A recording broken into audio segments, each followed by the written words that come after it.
Hello friends, welcome to English speaking club. അപ്പോൾ day 10 ബന്ധപ്പെട്ട് ഒരു ടാസ്ക് ഉണ്ടായിരുന്നു. അപ്പോൾ അതുമായി ബന്ധപ്പെട്ടുള്ള ഒരു 8 ചോദ്യങ്ങളും ഞാൻ നിങ്ങൾക്ക് തന്നിട്ടുണ്ടായിരുന്നു. ചോദ്യങ്ങൾ നോക്കുകയാണെങ്കിൽ ഒന്നാമത് he dash A red bag, അല്ലേ? അവിടെ പോസിറ്റീവായിട്ടുള്ള ഒരു സെന്റൻസ് ആണ്, നമുക്കറിയാം അവന് റെഡ് ബാഗ് ഉണ്ട് എന്നുള്ളതാണ്. അവിടെ നമുക്ക് നെഗറ്റീവ് എഴുതാം, അവന് റെഡ് ബാഗ് ഇല്ല എന്ന് എഴുതാം. രണ്ട് രീതിയിൽ നമുക്ക് ഇത് എഴുതാൻ സാധിക്കുന്നതാണ്. ഹി എന്ന് വെച്ചാൽ ഒരാളാണ്, സിംഗുലർ ആണ്. അതുകൊണ്ട് തന്നെ നമ്മൾ അത് കഴിഞ്ഞ് ഒന്നുകിൽ നമുക്ക് ഹാസ് എഴുതാം, നെഗറ്റീവ് ആണെങ്കിൽ ഡസ് നോട്ട് ഹാവ് എഴുതാം, അല്ലേ? ഇവിടെ ഈ ഹാസ് എ റെഡ് ബാഗ്, അവനൊരു ചുവന്ന റെഡ് ബാഗ് ഉണ്ട് എന്നുള്ളതാണ്. രണ്ടാമത് നോക്കുകയാണെങ്കിൽ dash your brother dash A pet, ഇതൊരു ചോദ്യമാണെന്ന് നമുക്കറിയാം. അവസാനം ഒരു ചോദ്യചിഹ്നം കാണുന്നത് കൊണ്ട് തന്നെ ഇവിടെ യുവർ ബ്രദർ എന്ന് പറഞ്ഞാൽ, അല്ലേ, നിങ്ങളുടെ സഹോദരൻ ഒരാളായതുകൊണ്ട് തന്നെ നമുക്കറിയാം അത് ചോദ്യം നമ്മൾ ആരംഭിക്കേണ്ടത് ഡസിലാണ്. ഒന്നിൽ കൂടുതലാണെങ്കിലും ഐ ആണെങ്കിലുമാണ് നമ്മൾ ഡൂവിൽ ആരംഭിക്കേണ്ടത്. അപ്പൊ എങ്ങനെ പറയും? Does your brother have A pet എന്നുള്ളതാണ്, അല്ലേ? നിങ്ങളുടെ സഹോദരന് ഒരു പെറ്റ് ഉണ്ടോ എന്നുള്ളതാണ് ആ സെന്റൻസിന്റെ മലയാള അർത്ഥം എന്ന് പറയുന്നത്. ഇനി മൂന്നാമത്തെ സെന്റൻസ് നോക്കാം. ഇത് നെഗറ്റീവ് സെന്റൻസ് ആണ് ഇവിടെ കൊടുത്തിട്ടുണ്ട്. അതുകൊണ്ട് തന്നെ നമ്മൾ ഐ എന്ന സബ്ജക്ട് വന്നു കഴിഞ്ഞാൽ അവിടെ ഇല്ല എന്ന അർത്ഥം കിട്ടാൻ നമ്മൾ ഒന്നും ആലോചിക്കേണ്ടതില്ല. ഡസ് നോട്ട് ഹാവ് വരില്ല, ഡു നോട്ട് ഹാവ് ആണ് അതിന്റെ കൂടെ വരുന്നത്. ഐ നമ്മൾ ഇംഗ്ലീഷിൽ പ്ലൂറൽ ആയിട്ട് ഒന്നിൽ കൂടുതലായിട്ടാണ് ട്രീറ്റ് ചെയ്യുന്നത്, അല്ലേ? എങ്ങനെ പറയും? ഐ ഡോണ്ട് ഹാവ് അല്ലെങ്കിൽ I do not have enough time to finish my work, അല്ലേ? എനിക്ക് എൻ്റെ ജോലികൾ ചെയ്യാൻ മതിയായ സമയം ഇല്ല എന്നുള്ളതാണ് ആ സെന്റൻസിന്റെ അർത്ഥം. നാലാമത്തെ സെന്റൻസ് നോക്കാം. They dash many books in the library. ഇതൊരു പോസിറ്റീവ് വാചകമാണ്. സബ്ജക്ട് ദേ ആണ്. ഒന്നിൽ കൂടുതൽ ആൾക്കാരായതുകൊണ്ട് തന്നെ ഇവിടെ ഹാസ് വരില്ല, ഹാവ് ആണ് വരുന്നത്, അല്ലേ? They have many books in there library. അവരുടെ ലൈബ്രറിയിൽ ഒരുപാട് പുസ്തകങ്ങൾ ഉണ്ട് എന്നുള്ള അർത്ഥമാണ് ആ സെന്റൻസ് നമുക്ക് മലയാളത്തിൽ തരുന്നത്. ഇനി അഞ്ചാമത്തെ സെന്റൻസ് നോക്കുകയാണെങ്കിൽ she dash A beautiful dress. ഇവിടെ നെഗറ്റീവ് സെന്റൻസ് ആണെന്ന് മനസ്സിലാക്കണം. സബ്ജക്റ്റ് ഷീ ആണ്, ഒരാളാണ്. അതുകൊണ്ട് തന്നെ നമുക്ക് ഡസ് നോട്ട് ഹാവ് ആണ് നമ്മൾ എഴുതേണ്ടത്, അല്ലേ? എങ്ങനെ പറയും? She does not have a beautiful dress. അവൾക്ക് മനോഹരമായ ഒരു ഡ്രസ് ഇല്ല എന്നുള്ളതാണ് ആ സെന്റൻസിന്റെ അർത്ഥം. ഇനി ആറാമത്തെ സെന്റൻസ് നോക്കാം. Dash the boys dash football practice today. അവിടെ ഒരു ചോദ്യചിഹ്നം കാണാം. അതൊരു ഇൻട്രോഗേറ്റീവ് സെന്റൻസ് ആണ്. അത്തരത്തിൽ വന്നു കഴിഞ്ഞാൽ ഇവിടെ ദ ബോയ്സ് എന്ന് പറഞ്ഞാൽ ഒരാളല്ല, ഒന്നിൽ കൂടുതലാണ്. ദ ബോയ് എന്ന് പറഞ്ഞാൽ നമുക്ക് ഡസിൽ ആരംഭിക്കാമായിരുന്നു. അവിടെ ദ ബോയ്സ് എന്ന് പറഞ്ഞാൽ പ്ലൂറൽ ആണ്. ഒന്നിൽ കൂടുതൽ കുട്ടികൾ ഉള്ളത് കൊണ്ട് തന്നെ നമുക്കറിയാം അവിടെ ഡൂലാണ് ആരംഭിക്കുന്നത്, അല്ലെ? എങ്ങനെ പറയും? Do the boys have football practice today, അല്ലേ? ആ കുട്ടികൾക്ക് ഇന്ന് ഫുട്ബോൾ പ്രാക്ടീസ് ഉണ്ടോ എന്നുള്ളതാണ് ആ സെന്റൻസിന്റെ അർത്ഥം. ഇനി അടുത്ത് നോക്കുകയാണെങ്കിൽ my friend dash a big house in the city, അല്ലേ? അവിടെ മൈ ഫ്രണ്ട് എന്ന് വെച്ചാൽ എൻ്റെ സുഹൃത്ത് ഒരാളായതുകൊണ്ട് തന്നെ അവിടെ നമുക്ക് പോസിറ്റീവ് വാചകമാണ്. അവിടെ ഹാസോ ഹാവ് എന്ന് ചോദിച്ചാൽ നമുക്കറിയാം ഒരാളാകുമ്പോൾ ഹാസ് ആണ് എഴുതേണ്ടത്. My friend has a big house in the city, അല്ലേ? എൻ്റെ സുഹൃത്തിന് സിറ്റിയിൽ ഒരു വലിയ വീടുണ്ട് എന്നുള്ളതാണ് ആ സെന്റൻസിന്റെ അർത്ഥം. ഇനി അവസാന ചോദ്യം നോക്കുകയാണെങ്കിൽ ഇവിടെ നമുക്കറിയാം she dash a lot of friends, അല്ലേ? ഷീ എന്ന് പറയുന്ന സബ്ജക്ട് സിംഗുലർ ആണ്, ഒരാളായതുകൊണ്ട് തന്നെ അത് പോസിറ്റീവ് വാചകമായതുകൊണ്ട് നമുക്കറിയാം ഹാസും ഹാവ് രണ്ട് ഓപ്ഷൻസ് ഉണ്ട് എന്ന് അർത്ഥം കിട്ടാൻ ഇവിടെ നമ്മൾ ഒരാളായതുകൊണ്ട് ഹാസ് ആണ് ഉപയോഗിക്കേണ്ടത്. She has a lot of friends എന്നുള്ളതാണ്. അവൾക്ക് ഒരുപാട് സുഹൃത്തുക്കൾ ഉണ്ട് എന്നുള്ളതാണ് ആ സെന്റൻസിന്റെ അർത്ഥം. അപ്പൊ ഈ ടാസ്ക് എല്ലാ കൂട്ടുകാർക്കും ശരിയായി എന്ന് കരുതുന്നു. ഇനി നമുക്ക് ഡേ 11 പഠിച്ചു തുടങ്ങാം. ഡേ 11 നമ്മൾ പഠിക്കാൻ പോകുന്നത് നൗൺ എന്താണ് എന്നുള്ളതാണ്. അപ്പൊ നൗൺ എന്താണെന്ന് ചോദിച്ചാൽ A noun is A word that names A person, place, thing or idea. ഒരു വ്യക്തിയുടെയോ ഒരു സ്ഥലത്തിന്റെയോ ഒരു വസ്തുവിന്റെയോ ഒരു ആശയത്തിന്റെയോ ഒക്കെ പേരിനെയാണ് നമ്മൾ നൗൺ എന്ന് പറയുന്നത്. അപ്പൊ ഇത്തരത്തിൽ നമ്മൾ ഇംഗ്ലീഷ് ഭാഷ കൈകാര്യം ചെയ്യുമ്പോൾ ഒരുപാട് നൗണുകൾ ഉപയോഗിക്കാറുണ്ട്, അല്ലേ? അത് വ്യക്തിയുടെ പേരായിട്ടും സ്ഥലങ്ങളായിട്ടും വസ്തുക്കളായിട്ടും അതുപോലെ തന്നെ ആശയങ്ങളായിട്ടും. ഉദാഹരണം നോക്കുകയാണെങ്കിൽ ഇപ്പൊ ടീച്ചർ എന്ന് പറഞ്ഞാലും ഡോക്ടർ എന്ന് പറഞ്ഞാലും ജോൺ എന്ന് പറഞ്ഞാലും മദർ എന്ന് പറഞ്ഞാലും ഇതെല്ലാം വ്യക്തികളുമായി ബന്ധപ്പെട്ടുള്ള വാക്കുകളാണ്. അപ്പൊ അതുകൊണ്ട് തന്നെ അത്തരത്തിൽ നമ്മളൊരു സെന്റൻസിൽ ഉപയോഗിക്കുകയാണെങ്കിൽ ഇതിനെ നമ്മൾ നൗൺ എന്നാണ് പറയുന്നത്. ഉദാഹരണം നോക്കുകയാണെങ്കിൽ the doctor helped the patient എന്നുള്ളതാണ്. ഇവിടെ ഡോക്ടർ എന്ന് പറഞ്ഞാലും നൗൺ ആണ്. അതുപോലെ തന്നെ പേഷ്യന്റ് എന്ന് പറഞ്ഞാലും നൗൺ ആണ്. രണ്ടും നമ്മൾ വ്യക്തികളുമായി ബന്ധപ്പെട്ടുള്ള കാര്യങ്ങളാണ്. ഇത് പ്രത്യേകം നിങ്ങൾ മനസ്സിലാക്കുക. അപ്പൊ സ്ഥലങ്ങളുമായി ബന്ധപ്പെട്ടുള്ള കാര്യങ്ങളെയും നമ്മൾ നൗൺ എന്നാണ് പറയുന്നത്. എക്സാമ്പിൾ നോക്കുകയാണെങ്കിൽ ഇവിടെ സ്കൂൾ എന്ന് പറഞ്ഞാലും സിറ്റി എന്ന് പറഞ്ഞാലും പാർക്ക് എന്ന് പറഞ്ഞാലും ഇന്ത്യ എന്ന് പറഞ്ഞാലും ഇതെല്ലാം സ്ഥലങ്ങളുമായി ബന്ധപ്പെട്ടുള്ള കാര്യങ്ങളാണ്. ഇതൊക്കെ ഒരു സെന്റൻസിൽ വന്നാൽ ആ സെന്റൻസിൽ ഇതൊക്കെ നൗൺ ആയിട്ടാണ് നമ്മൾ മനസ്സിലാക്കേണ്ടത്. ഇപ്പൊ ഉദാഹരണം നോക്കുകയാണെങ്കിൽ ഐ ലീവ് ഇൻ ഇന്ത്യ, അല്ലെ? ഞാൻ ഇന്ത്യയിൽ താമസിക്കുന്നു എന്നുള്ളതാണ്. അവിടെ ആ സെന്റൻസിൽ ഇന്ത്യ എന്ന് പറഞ്ഞാൽ ഒരു സ്ഥലവുമായി ബന്ധപ്പെട്ടുള്ള ഒരു കാര്യമാണ്. അതുകൊണ്ട് തന്നെ അതിനെ നമ്മൾ നൗൺ എന്നാണ് പറയുന്നത്. ഇനി തിങ് എന്ന് പറഞ്ഞാൽ വസ്തുക്കളുമായി ബന്ധപ്പെട്ടുള്ള കാര്യങ്ങളാണ്. ഇവിടെ നോക്കുകയാണെങ്കിൽ ബുക്ക് എന്നും ചെയർ എന്നും ഫോൺ എന്നും ആപ്പിൾ എന്നൊക്കെ നിങ്ങൾക്ക് കാണാൻ സാധിക്കും അല്ലെ. ഒരു വസ്തുവിനെ പറ്റി നമ്മളൊരു സെന്റൻസിൽ പറയുന്നെങ്കിൽ അതിനെ നമ്മൾ നൗൺ എന്നാണ് പറയുന്നത്. ഉദാഹരണം പറയാം, she is reading A book അല്ലെ, അവൾ ഒരു പുസ്തകം വായിച്ചു കൊണ്ടിരിക്കുന്നു. ഇവിടെ വസ്തു ഏതാണെന്ന് ചോദിച്ചാൽ ഷീ എന്ന് പറഞ്ഞാൽ ഒരു വ്യക്തിയാണ്, റീഡ് എന്ന് പറഞ്ഞാൽ അതൊരു വെർബാണ്, ആക്ഷനാണ്. ഇവിടെ തിങ് എന്ന് പറഞ്ഞു കഴിഞ്ഞാൽ ഇവിടെ ഒരു വസ്തു എന്ന് പറഞ്ഞാൽ അത് ബുക്കാണ്, അതിനെയാണ് നമ്മൾ നൗൺ എന്ന് ഈ സെന്റൻസിൽ പറയുന്നത്. ഇനി അടുത്ത് നോക്കുകയാണെങ്കിൽ നമ്മൾ ഐഡിയ അല്ലെങ്കിൽ ഫീലിങ്സ് അല്ലേ, നമ്മൾ ആശയങ്ങൾ അല്ലെങ്കിൽ വികാരങ്ങളൊക്കെ പ്രകടിപ്പിക്കുമ്പോൾ അതിനെ നമ്മൾ നൗണായിട്ടാണ് ട്രീറ്റ് ചെയ്യുന്നത്. ഇവിടെ നമുക്ക് നോക്കാം, ലവ് എന്ന് പറഞ്ഞാലും ഹാപ്പിനെസ് എന്ന് പറഞ്ഞാലും ഫ്രീഡം എന്ന് പറഞ്ഞാലും ഹോണസ്റ്റി എന്ന് പറഞ്ഞാലും അതൊക്കെ നൗൺ ആണെന്ന് നിങ്ങൾ മനസ്സിലാക്കണം. Love is A beautiful feeling, സ്നേഹം എന്ന് പറഞ്ഞാൽ മനോഹരമായ ഒരു വികാരമാണ് എന്നുള്ളതാണ്. അപ്പൊ സ്നേഹത്തെയും സന്തോഷത്തെയും അതുപോലെ സ്വാതന്ത്ര്യത്തെയും വിശ്വാസത്തെയൊക്കെ നമ്മൾ നൗൺ ആയിട്ടാണ് കരുതുന്നത്. അത് നമ്മൾ ഐഡിയ അല്ലെങ്കിൽ ഫീലിങ്സ് എന്നുള്ള ഹെഡിങ്ങിന്റെ അണ്ടറിലാണ് മനസ്സിലാക്കി വെക്കേണ്ടത്. അപ്പൊ ഇത്തരത്തിൽ നമുക്ക് നൗണിനെ നമുക്ക് 4 രീതിയിൽ നമുക്ക് സെപ്പറേറ്റ് ചെയ്യാൻ പറ്റും. വ്യക്തികളായിട്ടും വസ്തുക്കളായിട്ടും സ്ഥലങ്ങളായിട്ടും അതുപോലെ തന്നെ ആശയങ്ങളും അതുപോലെ വികാരങ്ങളായിട്ടൊക്കെ നമുക്ക് നൗണുകളെ തരംതിരിക്കാൻ സാധിക്കും. കുറച്ചുകൂടി ഡീറ്റെയിൽ ആയിട്ട് നമുക്ക് നോക്കുകയാണെങ്കിൽ നൗണിനെ നമുക്ക് വീണ്ടും 7 ആയിട്ട് തരംതിരിക്കാൻ പറ്റും. അത് എങ്ങനെയാണെന്ന് നമുക്ക് നോക്കാം. ഒന്ന് കോമൺ നൗൺ ആണ്, A general name for A person, place, thing or idea. നമുക്ക് പൊതുവായിട്ടുള്ള ഒരു പേര് അവിടെ ഉണ്ടാകും. ആ പൊതുവായിട്ടുള്ള പേരിനെയാണ് നമ്മൾ കോമൺ നൗൺ എന്ന് പറയുന്നത്. ബോയ് എന്ന് പറഞ്ഞാൽ ആൺകുട്ടിയാണ്, അത് ഏത് കുട്ടിയുമാകാം. അതുപോലെ തന്നെ സിറ്റി, അത് ഏത് സിറ്റിയുമാകാം. ബുക്ക് എന്ന് പറഞ്ഞാൽ ഏത് ബുക്കുമാകാം. അനിമൽ എന്ന് പറഞ്ഞാൽ ഏത് മൃഗവുമാകാം. ഇവിടെ മനസ്സിലാക്കേണ്ടത് കോമൺ ആയിട്ടുള്ള ഒരു പേരാണ്. അവിടെ കുട്ടിയുടെ പേരെടുത്ത് പറഞ്ഞിരുന്നെങ്കിൽ അത് കോമൺ നൗണിൽ വരില്ല. അവിടെ സിറ്റിയുടെ പേരോ അല്ലെങ്കിൽ പുസ്തകത്തിന്റെ പേരോ അല്ലെങ്കിൽ അനിമലിന്റെ പേരോ പറഞ്ഞിരുന്നെങ്കിൽ നിങ്ങൾ മനസ്സിലാക്കേണ്ടത് അത് കോമൺ നൗണിൽ വരില്ല. ഇതിപ്പോ കോമൺ ആയിട്ടുള്ള കാര്യങ്ങൾ പറയുന്നതിന് വേണ്ടിയാണ് നമ്മൾ ഈ നൗൺ ഉപയോഗിക്കുന്നത്. ഉദാഹരണം നോക്കുകയാണെങ്കിൽ, the boy is playing in the park അല്ലേ, ആ കുട്ടി പാർക്കിൽ കളിച്ചുകൊണ്ടിരിക്കുന്നു എന്നുള്ളതാണ്. ഇവിടെ നമുക്ക് 2 നൗൺ കാണാം. ഒന്ന് ദ ബോയ് എന്നുള്ളതാണ് അല്ലേ, ആ കുട്ടി. അതുപോലെ തന്നെ ദ പാർക്ക് കോമൺ ആയിട്ടുള്ള ഒരു സ്ഥലമാണ്, അത് ഏത് പാർക്കുമാകാം അല്ലേ. അതുകൊണ്ട് തന്നെ ഇതിനെ നമ്മൾ കോമൺ നൗൺ എന്നാണ് പറയുന്നത്.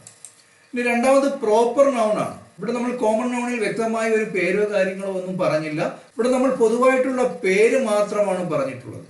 ഇനി നമ്മൾ വ്യക്തമായി പേര് പറയുകയാണെങ്കിൽ അത് നമ്മൾ പ്രോപ്പർ നൗൺ എന്ന് പറയുന്നു. ഇപ്പൊ ഇവിടെ നമ്മൾ ബോയ് എന്ന് പറഞ്ഞെടുത്ത് ഇവിടെ നമ്മൾ പേര് പറയുകയാണ് ജോൺ എന്നുള്ളത്, അത് പ്രോപ്പർ നൗൺ ആണ്, ഒരാളുടെ പേരെടുത്ത് പറയുകയാണ്. അതുപോലെ ഇവിടെ സിറ്റി എന്ന് പറഞ്ഞ സ്ഥാനത്ത് ഇവിടെ നമ്മൾ ലണ്ടൻ എന്ന് പറയുകയാണ്, ഒരു സിറ്റിയുടെ പേരെടുത്ത് പറയുകയാണ്. അതുകൊണ്ടാണ് നമ്മൾ അതിനെ പ്രോപ്പർ നൗൺ എന്ന് പറയുന്നത്.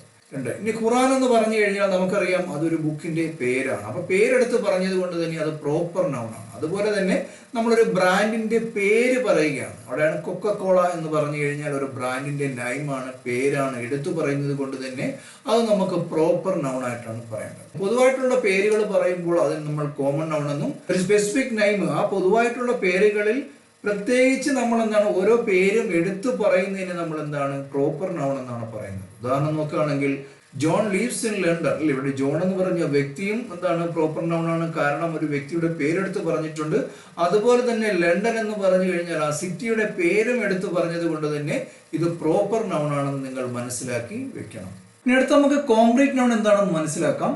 Something you can see, hear, touch, taste or smell അല്ലെ, എന്തെങ്കിലും നമുക്ക് കാണുവാനോ അതുപോലെ തന്നെ സ്പർശിക്കുവാനോ ടേസ്റ്റ് ചെയ്യുവാനോ അല്ലെങ്കിൽ സ്മെല്ല് ചെയ്യുവാനോ സാധിക്കുന്നുവെങ്കിൽ ഒരു സെന്റൻസിൽ അതിനെ നമ്മൾ കോൺക്രീറ്റ് നൗൺ എന്നാണ് പറയുന്നത്. ഉദാഹരണം പറയുകയാണെങ്കിൽ, ഇപ്പൊ ആപ്പിൾ എന്ന് പറഞ്ഞാൽ നമുക്ക് അതിനെ കാണുവാൻ സാധിക്കും, അതുപോലെ തന്നെ ടച്ച് ചെയ്യാൻ സാധിക്കും, ടേസ്റ്റ് ചെയ്യാൻ സാധിക്കും, സ്മെല്ല് ചെയ്യാനും സാധിക്കും. മ്യൂസിക് എന്ന് പറഞ്ഞാൽ നമുക്ക് അതിനെ കേൾക്കുവാൻ സാധിക്കും, ഹിയർ ചെയ്യാൻ സാധിക്കും അല്ലേ. അതുപോലെ ഫ്ലവർ എടുക്കുകയാണെങ്കിൽ നമുക്ക് അതിനെ കാണാൻ സാധിക്കും, ടച്ച് ചെയ്യാൻ സാധിക്കും, ടേസ്റ്റ് ചെയ്യാൻ സാധിക്കും, അതുപോലെ സ്മെല്ല് ചെയ്യുവാനും സാധിക്കും. അപ്പം ഷീ ഏറ്റ് ആൻ ആപ്പിൾ എന്നുള്ള സെന്റൻസിൽ 2 നൗണുകളുണ്ട്. ഒന്ന് നമ്മൾ ഷീ എന്ന് പറയുന്ന ഒരു നൗണാണ്, നമുക്കറിയാം അത് കോമൺ നൗണാണ്. നമ്മൾ പറഞ്ഞു ദ ബോയ് എന്ന് പറയുന്നത് പോലെയാണ് ഷീ എന്നുള്ളതും. ഒരു വ്യക്തിയുടെ പേര് എടുത്ത് പറഞ്ഞിരുന്നെങ്കിൽ അത് നമ്മൾ പ്രോപ്പർ നൗൺ എന്ന് പറഞ്ഞു അല്ലേ. അപ്പൊ ഇത് ഷീ എന്ന് പറഞ്ഞാൽ ഈ സെന്റൻസിൽ അത് common നൗണാണ്.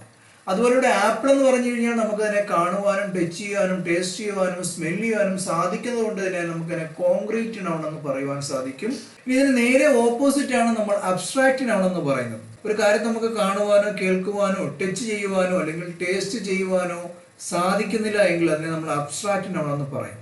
an idea, quality or feeling that cannot be touched. ഇല്ലേ, ഒരു ആശയത്തെയോ അല്ലെങ്കിൽ ഒരു ഗുണത്തെയോ അല്ലെങ്കിൽ ഒരു വികാരത്തെയോ നമുക്ക് ടച്ച് ചെയ്യുവാനോ അതുപോലെ തന്നെ കാണുവാനോ ടേസ്റ്റ് ചെയ്യുവാനോ സ്മെല്ല് ചെയ്യുവാനോ സാധിക്കുന്നില്ലെങ്കിൽ അതിനെ നമ്മൾ അബ്സ്ട്രാക്റ്റ് നൗൺ എന്നാണ് പറയുന്നത്. ഇപ്പൊ ലവ് എന്ന് പറഞ്ഞു കഴിഞ്ഞാലും ഹോണസ്റ്റി എന്ന് പറഞ്ഞാലും ഫ്രീഡം എന്ന് പറഞ്ഞാലും ഇതിനൊക്കെ നമുക്ക് ടേസ്റ്റ് ചെയ്യുവാനോ സ്മെല്ല് ചെയ്യുവാനോ ടച്ച് ചെയ്യുവാനോ ഒന്നും സാധിക്കില്ല.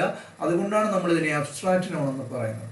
എക്സാമ്പിൾ സെന്റൻസ് നോക്കുകയാണെങ്കിൽ honesty is the best policy. സത്യസന്ധത എന്ന് പറഞ്ഞാൽ വളരെ നല്ല ഒരു കാര്യമാണ് എന്നുള്ളതാണ്. സത്യസന്ധത ഒരിക്കലും നമുക്ക് ടച്ച് ചെയ്യാനോ ടേസ്റ്റ് ചെയ്യുവാനോ സ്മെല്ല് ചെയ്യുവാനോ കേൾക്കുവാനോ അതുപോലെ തന്നെ കാണുവാനോ സാധിക്കുന്നില്ല എന്നുള്ളതാണ്. അതുകൊണ്ട് തന്നെ ഇതിനെ നമ്മൾ അബ്സ്ട്രാക്റ്റ് നൗൺ എന്നാണ് പറയുന്നത്. അടുത്ത നോക്കുകയാണെങ്കിൽ കളക്റ്റീവ് നൗൺ ആണ്. A word that refers to a group of people, animals or things. അല്ലേ, ഒരു സെന്റൻസിൽ ഒരു ഗ്രൂപ്പ് ഓഫ് പീപ്പിളിനെ പറ്റിയോ അല്ലെങ്കിൽ ഗ്രൂപ്പ് ഓഫ് അനിമൽസിനെ പറ്റിയോ അല്ലെങ്കിൽ ഗ്രൂപ്പ് ഓഫ് തിങ്സിനെ പറ്റിയോ നമ്മൾ പറയുന്നുവെങ്കിൽ അതിനെ നമ്മൾ കളക്റ്റീവ് നൗൺ എന്നാണ് പറയുന്നത്. ഇപ്പൊ ഇവിടെ എക്സാമ്പിൾ നോക്കുകയാണെങ്കിൽ ടീം എന്ന് പറഞ്ഞാൽ ഒരുപാട് ആൾക്കാർ ചേരുമ്പോഴാണ് നമ്മളൊരു ടീം എന്ന് പറയുന്നത്. അതുപോലെ ഹേഡ് എന്ന് പറഞ്ഞു കഴിഞ്ഞാൽ ആട്ടിൻ കൂട്ടങ്ങളെയോ അല്ലെങ്കിൽ കന്നാലി കൂട്ടങ്ങളെയോ നമ്മൾ ഹേഡ് എന്ന് പറയുന്നത്. ഒരു കൂട്ടത്തെയാണ് അല്ലെങ്കിൽ ഒരു പറ്റത്തെയാണ്. ഇനി നമ്മൾ ഫ്ലോക്ക് എന്ന് പറഞ്ഞാൽ പക്ഷികളുടെ ഒരു കൂട്ടത്തെയാണ് നമ്മൾ ഫ്ലോക്ക് എന്ന് പറയുന്നത്. അപ്പൊ ഇത്തരത്തിലൊരു കൂട്ടമായിട്ടുള്ള കാര്യങ്ങൾ ഒരു സെന്റൻസിൽ അതിനൊരു വാക്ക് ഉപയോഗിക്കുകയാണെങ്കിൽ അത് നമ്മൾ മനസ്സിലാക്കേണ്ടത് കളക്റ്റീവ് നൗൺ എന്നാണ്. എക്സാമ്പിൾ നോക്കാം, the team won the match. ആ ടീം മത്സരം വിജയിച്ചു എന്നുള്ളതാണ്. അപ്പൊ ഈ സെന്റൻസിൽ ടീം എന്ന് പറഞ്ഞു കഴിഞ്ഞാൽ നമുക്കറിയാം അത് ഏത് നൗണാണ്? കളക്റ്റീവ് നൗൺ ആണ്. കാരണം അത് ഒരു ഗ്രൂപ്പ് ഓഫ് പീപ്പിളുമായി ബന്ധപ്പെട്ടുള്ള കാര്യങ്ങളാണ്. ഇത് നിങ്ങൾ മനസ്സിലാക്കേണ്ടത് കൗണ്ടബിൾ നൗൺ ആണ്. നമുക്ക് കൗണ്ട് ചെയ്യാൻ സാധിക്കുന്ന നൗണുകളെയാണ് കൗണ്ടബിൾ നൗൺ എന്ന് പറയുന്നത്. Nouns you can count. Example നോക്കുകയാണെങ്കിൽ കാർ എന്നും ആപ്പിൾ എന്നും പേന എന്നൊക്കെ പറഞ്ഞു കഴിഞ്ഞാൽ എല്ലാം നമുക്ക് എണ്ണി തിട്ടപ്പെടുത്താൻ സാധിക്കും, കൗണ്ട് ചെയ്യാൻ സാധിക്കും എന്നുള്ളതാണ്. Example sentence I have 3 pens. ഇവിടെ 3 പെൻസ് എന്ന് പറഞ്ഞാൽ നമുക്കറിയാം പേനകളെ നമുക്ക് കൗണ്ട് ചെയ്യാൻ സാധിക്കും, എണ്ണാൻ സാധിക്കും. അത്തരത്തിൽ എണ്ണാൻ സാധിക്കുന്ന കാര്യങ്ങൾ ഒരു സെന്റൻസിൽ വന്നു കഴിഞ്ഞാൽ അതിന് നമ്മൾ കൗണ്ടബിൾ നൗൺ എന്നാണ് പറയുന്നത്. ഇനി നമുക്ക് നോക്കാം അൺകൗണ്ടബിൾ നൗൺ, എണ്ണാൻ സാധിക്കാത്ത നൗണുകൾ. Nouns you cannot count. അത്തരത്തിലുള്ള കാര്യങ്ങൾ നോക്കുകയാണെങ്കിൽ വാട്ടർ വെള്ളം എന്ന് പറഞ്ഞാൽ നമുക്ക് ഒരിക്കലും എണ്ണാൻ സാധിക്കില്ല. അതുപോലെ ഷുഗർ എന്ന് പറഞ്ഞു കഴിഞ്ഞാൽ നമുക്ക് എണ്ണി തിട്ടപ്പെടുത്താൻ സാധിക്കില്ല. ഇത്തരത്തിലുള്ള കാര്യങ്ങൾ ഒരു സെന്റൻസിൽ വരികയാണെങ്കിൽ നിങ്ങൾ മനസ്സിലാക്കേണ്ടത് അത് അൺകൗണ്ടബിൾ നൗൺ ആണ്, നമുക്ക് ഒരിക്കലും എണ്ണാൻ സാധിക്കാത്ത നൗണുകളാണ്. എക്സാമ്പിൾ സെന്റൻസ് നോക്കാം, water is essential for life. ആ സെന്റൻസിൽ വെള്ളം എന്ന് പറഞ്ഞു കഴിഞ്ഞാൽ അൺകൗണ്ടബിൾ നൗൺ ആണ്. കാരണം വെള്ളത്തെ ഒരിക്കലും നമുക്ക് എണ്ണാൻ സാധിക്കില്ല എന്നുള്ളത് കൊണ്ട് തന്നെ ഈ സെന്റൻസിൽ വാട്ടർ അൺകൗണ്ടബിൾ നൗൺ ആണ്. വെള്ളം ജീവിതത്തിൽ ഒരു പ്രധാനപ്പെട്ട ഘടകമാണ് എന്നുള്ളതാണ് സെന്റൻസിന്റെ അർത്ഥമെന്ന് പറയുന്നത്. ഒരു നൗൺ കൂടെ നിങ്ങൾ മനസ്സിലാക്കി വെക്കുക. എവിടെയെങ്കിലും കണ്ടു കഴിഞ്ഞാൽ ആരെങ്കിലും ചോദിച്ചു കഴിഞ്ഞാലും പറഞ്ഞു കൊടുക്കാം. കോമ്പൗണ്ട് നൗൺ എന്നുള്ളതാണ്. അതായത് 2 or more words together forming a noun. 2-3 വാക്കുകൾ ചേർന്നിട്ട് ഒരു നൗൺ ഉണ്ടാകുന്നതിനെയാണ് നമ്മൾ കോമ്പൗണ്ട് നൗൺ എന്ന് പറയുന്നത്. എക്സാമ്പിൾ നോക്കുകയാണെങ്കിൽ ടൂത്ത് പേസ്റ്റ്. 2 വാക്കുകൾ ചേരുമ്പോഴാണ് അവിടെ നമുക്കൊരു നൗൺ ഫോം ചെയ്യുന്നത്. അതുപോലെ ബാസ്കറ്റ് ബോൾ എന്ന് പറഞ്ഞു കഴിഞ്ഞാലും ഫാദർ ഇല്ല എന്നൊക്കെ പറഞ്ഞു കഴിഞ്ഞാൽ 2-3 വാക്കുകൾ കൂടിച്ചേരുമ്പോഴാണ് അവിടെ നമുക്ക് വ്യക്തമായ ഒരു അർത്ഥം കിട്ടുന്നത്, ഒരു ആശയം കിട്ടുന്നത്. അത്തരത്തിലുള്ള കാര്യങ്ങളാണ് നമ്മൾ കോമ്പൗണ്ട് നൗൺ എന്ന് പറയുന്നത്. അപ്പൊ അത്തരത്തിൽ പ്രാധാന്യമൊന്നും ഇല്ലാത്തൊരു നൗൺ ആണെങ്കിൽ കൂടി തന്നെ എവിടെയെങ്കിലും കണ്ടു കഴിഞ്ഞാലോ കേട്ട് കഴിഞ്ഞാലോ നിങ്ങൾ മനസ്സിലാക്കുക അത് കോമ്പൗണ്ട് നൗൺ ആണെന്നുള്ളത്. ഇവിടെ നമുക്ക് നോക്കാം, don't forget to pack your toothbrush before the trip. അല്ലെ, ട്രിപ്പിന് മുമ്പ് നിങ്ങൾ ടൂത്ത് ബ്രഷ് പാക്ക് ചെയ്യാൻ മറക്കരുത് എന്നുള്ളതാണ് ആ സെന്റൻസിന്റെ അർത്ഥം. ഈ സെന്റൻസിൽ കോമ്പൗണ്ട് നൗൺ എന്ന് പറഞ്ഞു കഴിഞ്ഞാൽ ടൂത്ത് ബ്രഷ് ആണെന്ന് നമുക്കറിയാം. കാരണം 2 വാക്കുകൾ ചേർന്ന് വരുമ്പോഴാണ് അവിടെ നമുക്കൊരു ആശയം, ഒരു അർത്ഥം കിട്ടുന്നത്. ഏതാണ്? ടൂത്ത് ബ്രഷ് എന്നുള്ളത്. ഒരു വ്യക്തിയുടെ പേര് പറയുകയാണെങ്കിൽ ജോൺ എന്ന് പറഞ്ഞാൽ നമുക്കറിയാം അത് പ്രോപ്പർ നൗൺ ആണ്. അപ്പോൾ ജോൺ എന്ന വ്യക്തി നമുക്ക് കാണുവാനും ടച്ച് ചെയ്യാനും സാധിക്കുന്നതുകൊണ്ട് തന്നെ ജോണിനെ നമുക്ക് കോൺക്രീറ്റ് നൗൺ എന്ന് പറയാൻ സാധിക്കും. അതുപോലെ കൗണ്ടബിൾ നൗൺ എന്ന് പറയാൻ സാധിക്കും, എണ്ണാൻ സാധിക്കുന്ന കാര്യമായതുകൊണ്ട് തന്നെ. ഇപ്പൊ ജോൺ എന്ന വ്യക്തി പല നൗണുകളുടെയും അണ്ടറിൽ വരുന്നു. അത് ഏത് സാഹചര്യത്തിലാണെന്ന് കൂടി ഞാൻ ഈ പറഞ്ഞത് വെച്ചുകൊണ്ട് നിങ്ങൾ മനസ്സിലാക്കുക എന്നുള്ളതാണ്.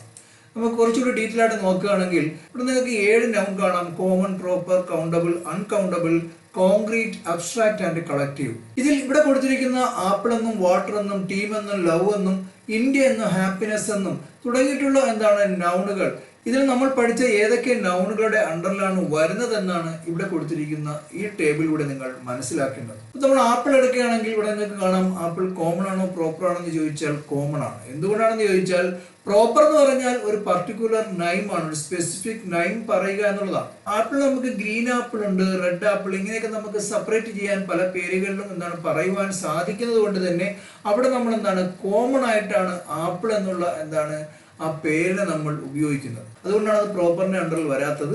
ഇനി നിങ്ങൾക്ക് അറിയാം അത് കൗണ്ടബിൾ ആണെന്ന് ചോദിച്ചാൽ നമുക്ക് എണ്ണി തിട്ടപ്പെടുത്താൻ സാധിക്കുന്നതാണ് ആപ്പിൾ എന്ന് പറഞ്ഞാൽ, അല്ലേ? അപ്പൊ അതുകൊണ്ട് തന്നെ ആപ്പിൾ എന്ന് പറഞ്ഞാൽ കൗണ്ടബിൾ നൗണിന്റെ അണ്ടറിലും വരും. ഇത് കോൺക്രീറ്റ് ആണോ അബ്സ്ട്രാക്റ്റ് ആണെന്ന് ചോദിച്ചാൽ ആപ്പിൾ എന്ന് പറഞ്ഞാൽ കോൺക്രീറ്റ് ആണ്, തൊടാനും അതുപോലെ തന്നെ സ്മെല്ല് ചെയ്യുവാനും കാണുവാനും സാധിക്കുന്നത് കൊണ്ട് തന്നെ അത് നമ്മൾ കോൺക്രീറ്റ് നൗൺ എന്നും പറയാൻ സാധിക്കും. അപ്പൊ അത്തരത്തിൽ ആപ്പിൾ എന്ന് പറഞ്ഞു കഴിഞ്ഞാൽ കോമൺ നൗണും കൗണ്ടബിൾ നൗണും കോൺക്രീറ്റ് നൗണുമാണെന്ന് നിങ്ങൾ മനസ്സിലാക്കി വെക്കുക. അത്ര തന്നെയാണ് നിങ്ങൾ നോക്കേണ്ടത്. ടീം എന്ന് പറഞ്ഞാൽ ഞാൻ പറഞ്ഞു ഗ്രൂപ്പ് ഓഫ് പീപ്പിൾ ആണ്, അല്ലെ? കുറെ ആൾക്കാർ ചേരുന്നതാണ് ടീം എന്ന് പറഞ്ഞാൽ. അത് നമ്മൾ കോമൺ നൗൺ എന്ന് പറയുന്നു. ടീമിന്റെ പേര് പറഞ്ഞിരുന്നെങ്കിൽ നമ്മൾ അതിനെ പ്രോപ്പർ നൗൺ എന്ന് പറഞ്ഞു. അതുപോലെ ടീം എന്ന് പറഞ്ഞാൽ നമുക്ക് കൗണ്ട് ചെയ്യാൻ സാധിക്കും. എത്ര ടീം ഉണ്ടെന്ന് ചോദിച്ചാൽ നമുക്ക് എണ്ണി തിട്ടപ്പെടുത്താം. ടീം എന്ന് പറഞ്ഞു കഴിഞ്ഞാൽ അതിനെ നമുക്ക് കാണുവാനും തൊടാനും സാധിക്കുന്നത് കൊണ്ട് തന്നെ അതിനെ നമുക്ക് കോൺക്രീറ്റ് നൗൺ എന്ന് പറയാം. ഇവിടെ കളക്റ്റീവ് നൗൺ ആണ്. കാരണം എന്താണ്? അത് ഗ്രൂപ്പ് ഓഫ് പീപ്പിൾ ആണ്. അതുകൊണ്ട് തന്നെ ഇത് കളക്റ്റീവ് നൗണിന്റെ അണ്ടറിൽ നമുക്ക് പറയാൻ സാധിക്കും. ടീം എന്ന് പറഞ്ഞാൽ ഒരു നൗണിനെ നമുക്ക് കോമണിലും കൗണ്ടബിളിലും കോൺക്രീറ്റിലും കളക്റ്റീവിലും പറയാൻ സാധിക്കുന്നു എന്നുള്ളതാണ്. ഇതാണ് ഞാൻ നേരത്തെ പറഞ്ഞതിന്റെ സാരം. അപ്പൊ ഇവിടെ കൊടുത്തിട്ടുള്ള ഈ നൗണുകൾ തന്നെ പല നൗണുകളുടെ അണ്ടറിലായി നിങ്ങൾക്ക് ഇവിടെ കാണാൻ സാധിക്കും. അതുകൊണ്ട് തന്നെ പ്രത്യേകം ശ്രദ്ധിക്കുക. ഒരു നൗൺ എന്ന് പറഞ്ഞു കഴിഞ്ഞാൽ അതൊരു വ്യക്തിയാണെങ്കിലും ഒരു സ്ഥലമാണെങ്കിലും അതുപോലെ ഒരു വസ്തു ആണെങ്കിലും ഒരു ആശയമാണെങ്കിലും ഈ പറഞ്ഞ പല നൗണുകളുടെ അണ്ടറിലും വരാൻ സാധ്യതയുണ്ട്. അത് മനസ്സിലാക്കി ഉപയോഗിക്കുക എന്നുള്ളതാണ് നിങ്ങൾ ചെയ്യേണ്ടത്. ഇനി ഈ നൗൺ നിങ്ങൾക്ക് എത്രത്തോളം മനസ്സിലായെന്ന് അറിയുന്നതിന് വേണ്ടിയുള്ള ഒരു ചെറിയ ടാസ്ക് ആണ് ഇവിടെ കൊടുത്തിട്ടുള്ളത്. ഇവിടെ നിങ്ങൾക്ക് ടാസ്ക് നോക്കുകയാണെങ്കിൽ Sara is going to the library. The committee has made a decision. Milk is good for health. He showed great bravery during the fire. I saw a dog in the street. We picked 5 mangoes from the tree. Delhi is the capital of India. ഇവിടെ നമ്മൾ blue കളറിൽ ഓരോ സെന്റൻസിലും നൗണുകൾ mark ചെയ്തിട്ടുണ്ട്. ഈ mark ചെയ്തിട്ടുള്ള നൗണുകൾ ഏതിന്റെ അണ്ടറിലാണ് വരുന്നത് എന്ന് നിങ്ങൾ എഴുതുക എന്നുള്ളതാണ്. ഇപ്പൊ സാറ എന്ന് പറഞ്ഞാൽ കോമൺ ആണ്, കോൺക്രീറ്റ് ആണ്, കൗണ്ടബിൾ ആണ്. ഇതിൽ ഏതെങ്കിലും ഒരെണ്ണം നിങ്ങൾ എഴുതിയാൽ മതി എന്നുള്ളതാണ്. അപ്പൊ അത് എഴുതുക. അതിന്റെ ആൻസർ നിങ്ങൾക്ക് ഡേ 12 കാണുവാൻ സാധിക്കുന്നതാണ്. അപ്പൊ ഈ പഠനം ഞാൻ ഷെയർ ചെയ്ത കാര്യങ്ങൾ എല്ലാ കൂട്ടുകാർക്കും നല്ലതുപോലെ മനസ്സിലായെന്ന് കരുതുന്നു. മനസ്സിലായിട്ടുണ്ടെങ്കിൽ തീർച്ചയായും ലൈക്ക് ചെയ്യുക. ഉപകാരപ്രദമാണെങ്കിൽ ഷെയർ ചെയ്തു കൊടുക്കുക.